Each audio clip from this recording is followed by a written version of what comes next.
Alvarez crossed the last ridge leading down into the acreage.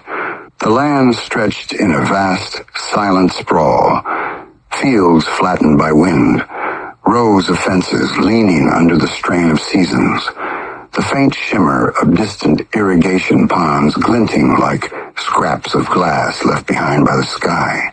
He rode the final mile with the bike idling low, conserving the remainder of the fuel as he drifted toward a weather-beaten barn standing apart from the house like a stubborn relic, holding fast against time.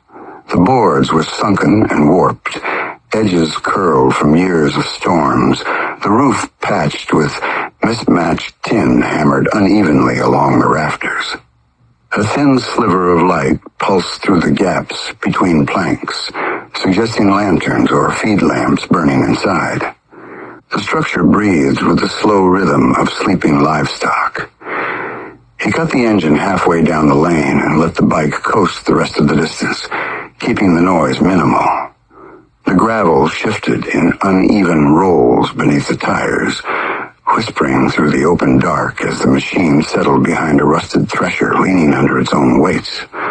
The night carried a hush that struck him as unnatural, too still, too complete, as though the prairie itself held its breath in anticipation of something stepping across its skin. He scanned the farmhouse, a sagging two-story shape, with a single porch light shining dimly through a haze of insects drifting in lazy spirals. No movement, no voices. Nothing but the wind sweeping in cold sheets from the north. He approached the barn on foot, stepping through sparse grass and scattered husks of last season's feed. The door hung crooked, hinges corroded into a brown crust that creaked under the slightest pressure. He eased through the opening, letting the shadows envelop him. Warmth radiated from inside, a living warmth built from animals, hay, and the slow, measured breath of a place that existed far from towns and trouble. Cows shifted in their pens, tossing their heads in sluggish arcs as they sensed an unfamiliar scent on the air. Dust hovered above the straw in faint currents, swirling when he moved past a stack of feed sacks pushed against the far wall. Alvarez sank into the shadows, lowering himself behind the sacks as his pulse settled into a quiet throb. The distant muffled tick of the cooling motorcycle faded until only the rustling of animals remained. For a brief moment, he allowed himself to believe he'd found a sliver of refuge, a forgotten corner where the night would lose sight of him. Then a shape uncoiled from the darkness near the stall door. A farm dog, scruffy and broad-shouldered, lifted its head and narrowed its gaze toward the corner. Its nose twitched, its body stiffened. A low rumble gathered in its chest. Before Alvarez could adjust, the dog surged into a sharp bark, one explosive, penetrating burst that shook the rafters. Another followed louder, a third wilder than the rest, splitting the warm barn air with an alarm meant for the farmhouse. Alvarez closed his eyes for a beat, letting the inevitability settle. The dog barked harder, pacing, claws raking the packed earth. Hooves thudded restlessly in their pens, livestock awakened by the threat in the canine's voice. The farmhouse door slammed open. A man shouted something unintelligible across the yard. Gravel crunched under hurried boots. Another voice joined him, edged with confusion and adrenaline. The kind of tone belonging to someone young enough to expect trouble, but inexperienced enough to fear it. Light knifed through the barn door as the older man stepped inside. A shotgun braced along his shoulder. A second figure followed, a younger man with a shotgun held too tightly, his breath loud and unsteady. The dog barked in frantic bursts, fixated on the corner where Alvarez crouched. The farmer raised his hand, commanding silence. The dog fell quiet, but its teeth still gleamed under the dim lantern glow, muzzle wrinkled, eyes locked on Alvarez like it could see straight into the marrow. "Who's there?" the older man demanded, swinging the shotgun toward the "I won't ask twice."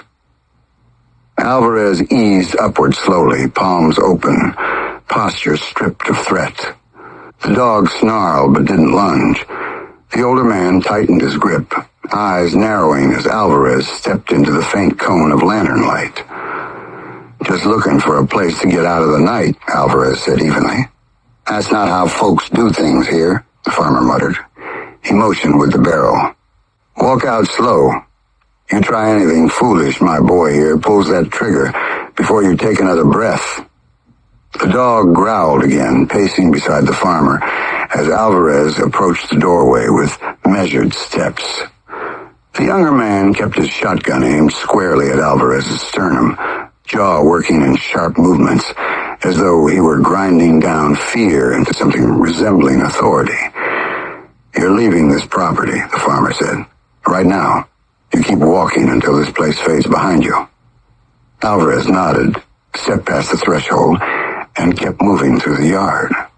The dog's barking resumed the moment the door shut behind him, echoing across the barren fields like a warning meant for more than the farmhouse. He didn't look back.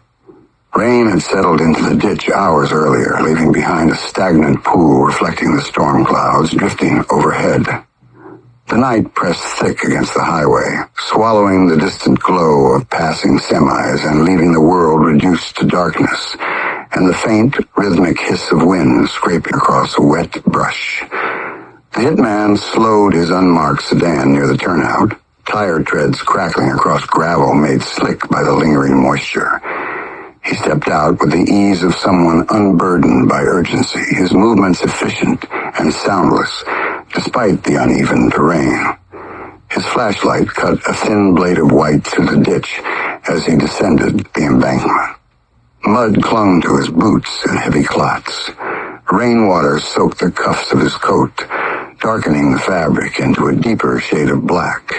Midway down the incline, he saw it. A glint of fractured glass catching the beam. He crouched, reaching into the tangle of weeds with a gloved hand. The phone screen had shattered into a crystalline web of splinters, the casing split, circuitry exposed like wounded bone. He turned it over once. Mud coated the edges. Rain had taken its toll, but not enough to destroy what he needed. He slipped the battery out, flicked moisture from the housing, then connected a compact diagnostic tool that blinked to life with a small LED pulse. The device hummed softly, cycling through data remnants clinging stubbornly to the ruined memory. He rose from the ditch and scanned the gloom around him.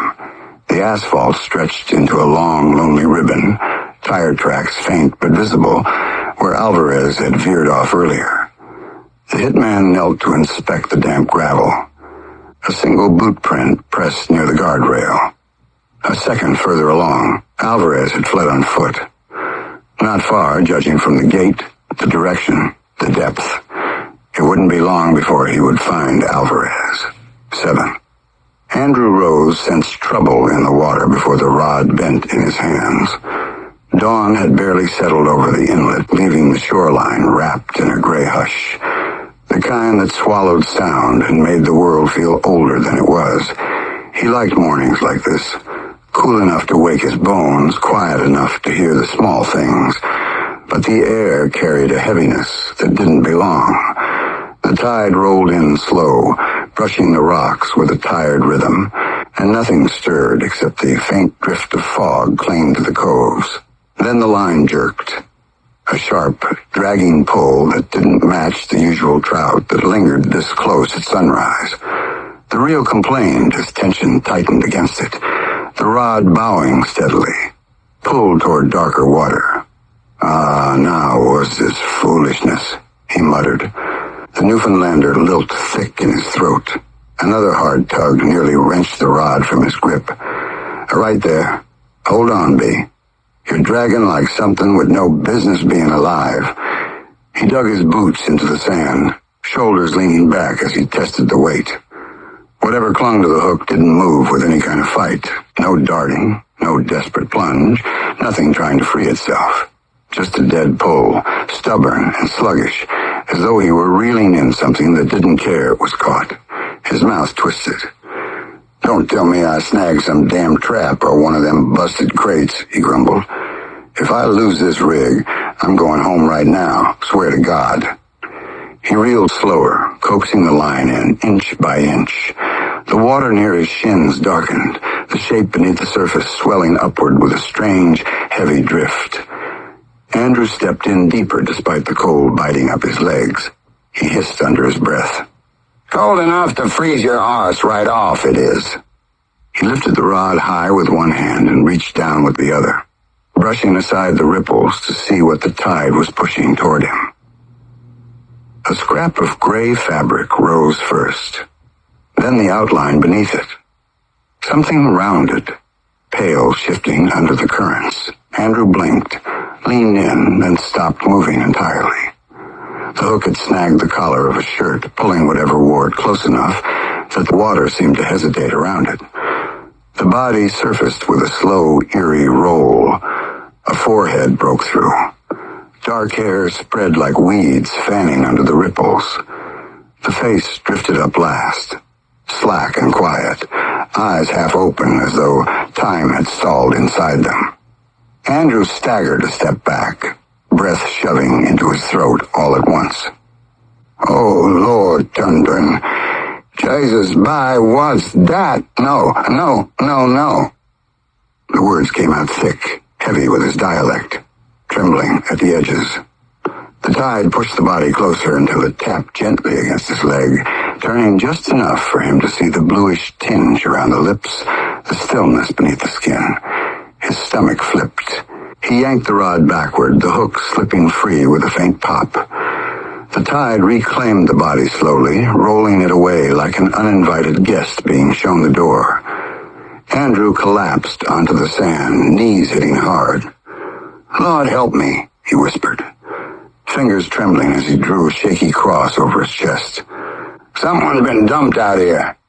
As murder, that is. Straight up my son. Miles away, Alvarez sprinted through the thinning trees with a prickling awareness that the next shot would come closer. The last round had cut through the air near his ear, slicing past before he even registered the sound. He didn't need to look back to know the van was still tailing along the dirt trail behind him, engine humming low like something patient and hungry. He ducked under a branch, boots pounding the ground hard enough to send shocks up his legs, lungs burning as he pushed toward the narrow gap ahead. The bike clattered beside him, chain rattling with a faint metallic chatter, every rotation groaning like it was begging for rest. He muttered between breaths, Come on, not now. Don't start dying on me. Another shot burst through the underbrush, whipping past his ribs before burying itself in a tree trunk with a brutal thud. Alvarez threw himself forward instinctively, sliding over loose soil as bark exploded behind him. The forest opened suddenly, spilling him into a clearing that offered no cover, no hidden angle, nothing but exposed earth and the long dirt road stretching toward the highway. The bike wobbled as he mounted it, the frame juddering beneath him with exhausted protests. The chain clicked in uneven rhythms, threatening to slip. I know, he whispered, gripping the handlebars tight. I know. You're barely running. Just get me 50 more feet. He forced the pedals down, legs burning, heart hammering against his ribs. The tires chewed over gravel, spitting dust in thin streams.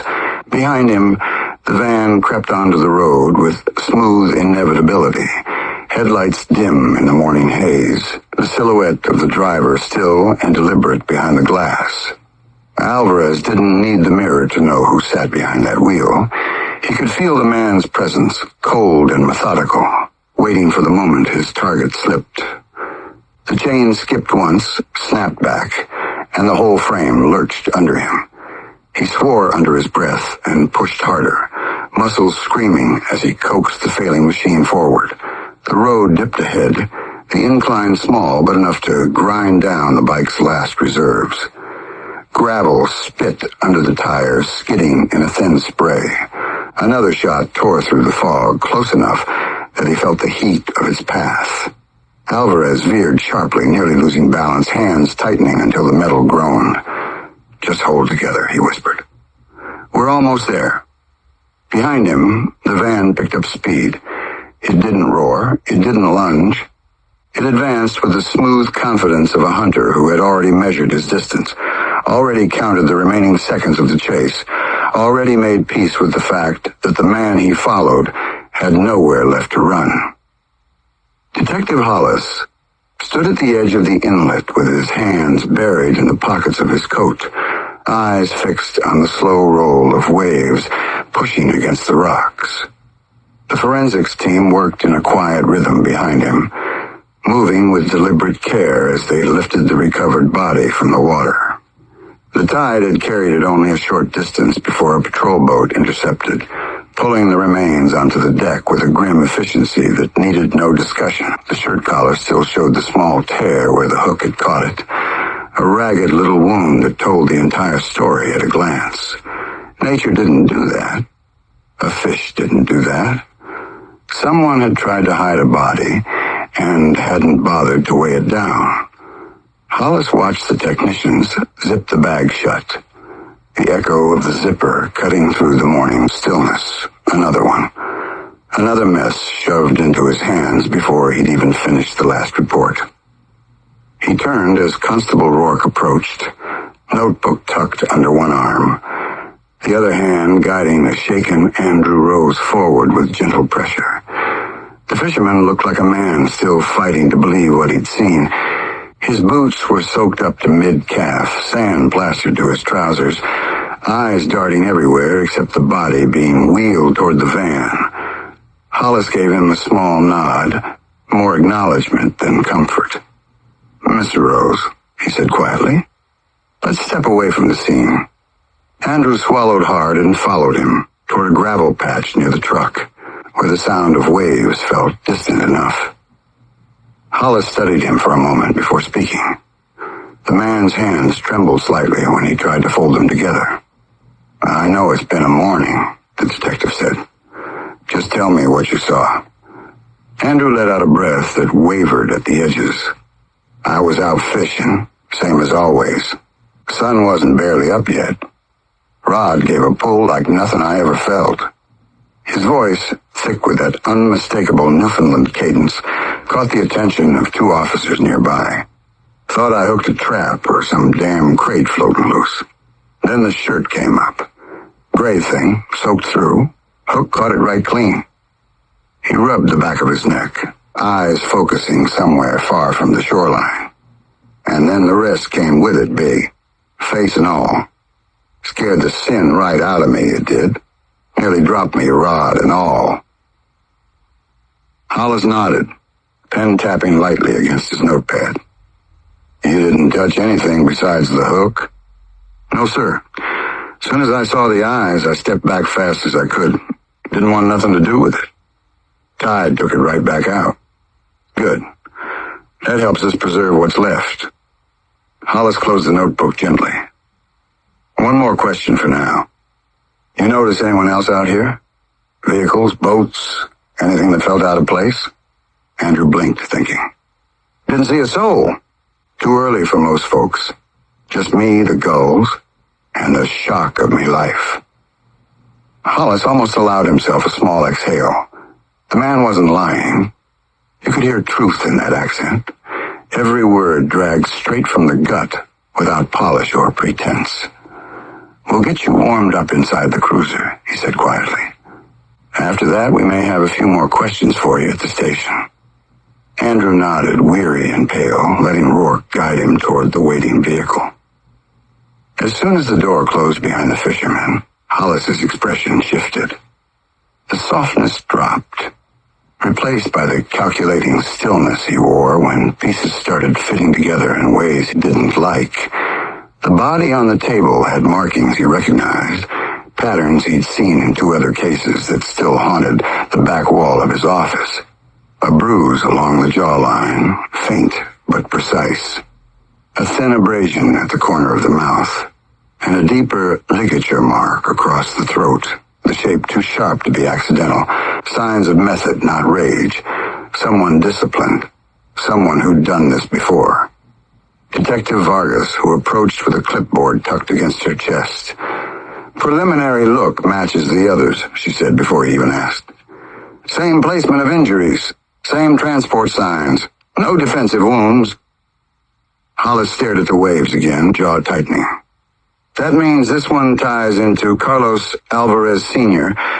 and his nephew. We're dealing with the same operative. Which puts Alvarez Jr. right in the center of it," Vargas added. "Assuming he's still alive." "He is," Hollis muttered, gaze drifting toward the horizon. "Men like the one hunting him don't leave bodies behind unless they choose to." Vargas glanced toward the forensic van. "So the hitman's pattern continues. Alvarez is the loose end. And this poor soul in the water was someone else caught in the crossfire." Hollis's voice lowered. "We need Alvarez before the man in that van does." He turned toward the cruiser, where Andrew sat stiffly in the back seat. "Let's wrap the shoreline," he said. "And get the lab moving on that shirt. Trace might give us something." Vargas nodded and moved off to coordinate, boots crunching over damp rocks. Hollis remained a moment longer, hands still in his pockets, coat tugged by the creeping wind. He watched the inlet with the lingering suspicion that someone had stood here not long before dawn. Someone who dragged a body through the dark and assumed the tide would handle the rest. The thought settled into his gut with a cold certainty he didn't bother shaking off. He turned away. There was more waiting inland. Alvarez was still running, still bleeding the clock. The intersection of these cases tightened by the hour, drawn together by bloodlines and crimes older than the bodies washing up. Hollis didn't need lab reports to feel the truth closing in. This wasn't a murder series. It was a pursuit with a growing trail of casualties, and Alvarez's family, dead or alive, sat at the center of every thread. Alvarez felt the slope rising beneath his tires before he saw it. The faint upward pull turning his pedaling into a grinding fight against gravity. His legs burned, each rotation slower than the last, the bike shuddering under him like it wanted to fold and drop itself onto the gravel. The van behind him drifted into view again, creeping through the thinning fog with the quiet, patient confidence of someone who wasn't rushing the kill. No horn, no roar, just steady pressure closing the distance inch by inch. Alvarez's breath rasped through his teeth as he forced the pedals down, pushing the chain past its protests. The machine vibrated like it was holding on through stubborn pride alone, clanking through each rotation. "Don't quit now," he murmured. "Not yet. Not here." The hill leveled out, giving him a momentary reprieve.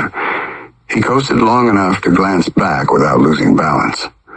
The van's silhouette stayed centered in the road, unwavering, never tilting, never swerving.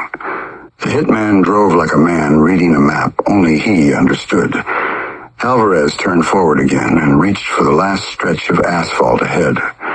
An old service road cutting through a line of abandoned utility trailers, the rusted boxes scattered along the edges like forgotten grave markers. He guided the bike toward the narrow path between two of them, hoping the tight angle bought him seconds. Behind him, the van did not slow. It pivoted into the turn with the same calm precision. Alvarez dropped his weight into the pedals once more. The trail grew rough, dirt swallowing the tires and slowing the bike's momentum. He lurched forward, nearly tipping as the front wheel slipped into a shallow rut. The bike groaned again, metal ticking with each wrench of the chain. He swore under his breath and dragged it upright, pushing past the jolt of pain shooting through his calf. The hitman's van rolled into the clearing behind him. Alvarez didn't look back again. He didn't need to. The sound of gravel crushed under heavy tires was close enough to make his skin crawl. He steered toward a break in the tree line, forcing the bike onto rough ground. Branches clawed at his jacket, snagging threads and scraping across his arms. The forest swallowed him again, but not enough to hide him. Not from that man. He wove between trunks, the bike bumping over roots and loose stone, each impact rattling through his bones. His breath hitched. His shoulders trembled with the effort of keeping balance. The machine beneath him felt ready to collapse in two. Then he heard it. The engine cutting off, not stalling, not faltering. Deliberately turned off. The silence that followed weighed heavier than the fog. Alvarez's stomach dropped. The hitman wasn't chasing with the van anymore. He was coming on foot. He pushed harder, legs shaking violently, every pedal stroke a battle against the inevitable. The forest thinned ahead, light breaking through the canopy. He burst out of the tree line and onto another strip of gravel, shoulders sagging with the brief, foolish relief of open air. His chest heaved. His vision sparked at the edges. The bike's chain slipped once, caught, then snapped with a metallic crack that echoed through the clearing. The bike buckled sideways. Alvarez fell with it.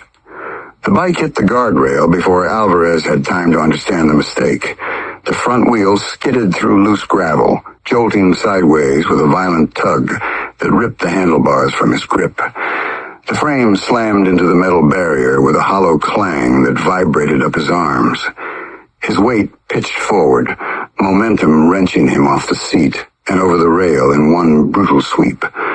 For a heartbeat, he hung suspended above the ditch, air torn from his lungs, the ground rushing up with terrifying speed. Then gravity seized him and threw him down. He struck the rocks with a catastrophic force. His shoulder collided first, rolling his body in a violent tumble that sent shocks of agony through every limb. Stone scraped along his ribs, grinding against bone as he crashed into the ditch, his helmet smashing hard enough into the gravel to blast his vision with white flares. The world spun in jagged flashes, sky, earth, rock, sky again, before he skidded to a stop against a wedge of broken stone. His helmet jammed tight between two slabs, pinning his head at an unnatural angle. Pain detonated through him. It tore out of his chest in a raw, involuntary scream, trapped inside the helmet until it slammed against his own ears with a punishing force. The sound folded back into his skull, vibrating through his jaw in a violent echo that made him scream again, louder, desperate, ripped open by the pain flooding every nerve. His ribs stabbed with every inhale. His legs twitched uncontrollably.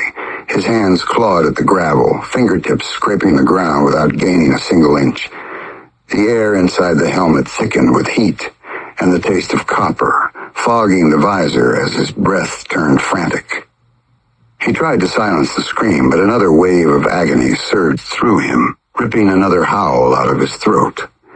The noise ricocheted inside the helmet again, stabbing through his own hearing until he squeezed his eyes shut and braced for the next pulse of hurt. Every breath shook. Every heartbeat slammed. He felt pieces of himself slipping into shock. Above him, on the other side of the guardrail, gravel shifted under the steady approach of boots.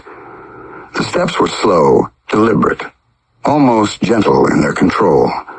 Alvarez forced his head slightly toward the sound, a movement so painful he nearly blacked out. The world wavered before settling into the blurry outline of the guardrail, the faint edge of sky, and then the silhouette appearing at the crest of the drop. The hitman stood there, framed cleanly by the morning light. No hurry in his posture, no thrill at the scene below, just a quiet, clinical acknowledgement that the chase had reached its end point. His hands hung loose. His coat swayed faintly in the rising breeze. His head tilted the slightest degree as he assessed the figure mangled beneath the rocks. Alvarez tried to push himself upright, but his arm failed instantly, collapsing under his weight. His breath came in strangled bursts, each one sharper than the last. He couldn't tell if the man above him was breathing at all. The hitman's stillness felt ancient, void of urgency. a predator who had already accounted for the final outcome long before Alvarez ever left the service road. With the same calm precision he used for everything, the hitman reached into his coat and withdrew a phone. He pressed the contact without glancing at the screen, lifting it to his ear as his gaze remained fixed on Alvarez. The line clicked. Someone answered. "Yeah," the hitman said quietly. "He's alive." He listened for a moment, unmoving, breath steady. "Come out now," he added, voice low but firm, "before the cops get here." He ended the call with a tap and slipped the phone back into his coat. He didn't step away. He didn't climb down. He simply remained there, watching Alvarez with the same measured scrutiny as a man guarding a prize he'd been instructed not to damage further. Alvarez lay twisted among the rocks, breath rattling, pain flooding every inch of him. Above the cliff's edge, the hitman stood sentinel, silent, patient, waiting for Big John to arrive. 8. Andrew sat in the precinct